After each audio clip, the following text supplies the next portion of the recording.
There is absolutely nothing in the world that can prepare you for the plot twist at the end of this story. I was in Atlanta this week and had to take an Uber to a video shoot and found myself in an M. Night Shyamalan movie. One of the good ones. I had initially ordered it with enough time to get from my location to my destination. But when the ride was about 2 minutes away, they missed a turn on the highway and set the trip back by about 10 minutes. Already, we off to a bad start. So the driver pulls up. It's a hatchback. That is a crucial, vital detail for the plot twist at the end of the story. So I open the door to get in the car and I'm gonna demonstrate. So I open the door to get in the car. I look at her, say, hey, look down. I'm about to pick up my foot, and there is a rabbit on the floor right there. I swear to you. I'm like, proof. Boom. She didn't even say anything. So I was like, hey, there's a rabbit on the floor. And she goes, oh yeah, he chilling. You can just move him under the seat. What? He chilling? What do you? Anyway, I just accepted it, got used to it. It was kind of cute. 2-month-old little rabbit. It was like a little, you know, emotional support animal or something. After I sat down, I noticed she looked a little different than she did in her picture, but I was like, oh, whatever, I moved on.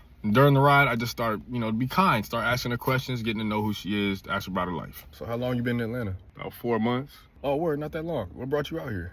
I'm not gonna say or caption what the word was that she used, but you can imagine what it was, and we're gonna move on. Are y'all still together? Nah, we broke up right after I got here. How long was the relationship? 4 years. At that point, I stopped asking her questions about her relationship. But at a certain point, I asked her, yo, what you plan on doing the rest of the day? And she goes, shoot, depending on how much money I make, I might drive back to the West Coast. Now, remember, this car was not a sedan like mine. It was a hatchback. I just gave it a quick glance because I wasn't trying to be nosy. She could see me in the rearview mirror. I didn't want to be all up in her business.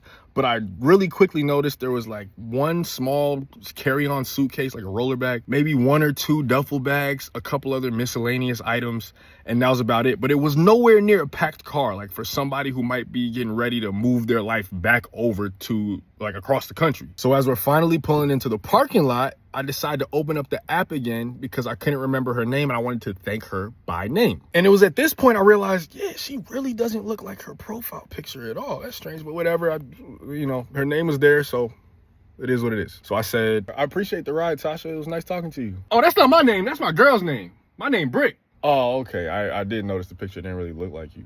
Yeah, she in the trunk.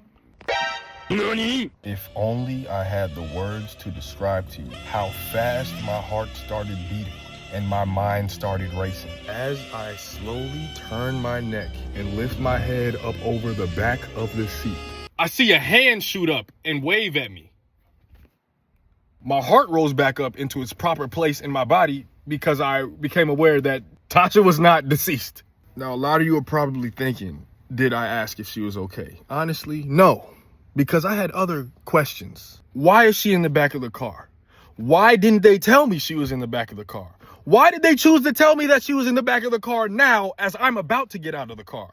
Why is she not in the passenger seat? Why is she not driving if it's her account?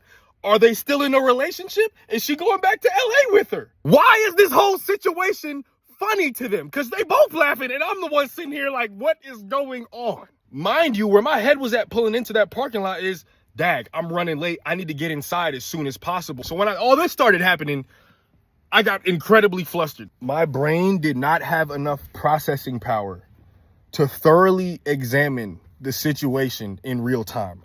I just hopped out the car, closed the door, and went inside. It wasn't until after I got inside the building that I even considered, like, wait, was Tasha being held against her will? I didn't see her hands or feet bound up.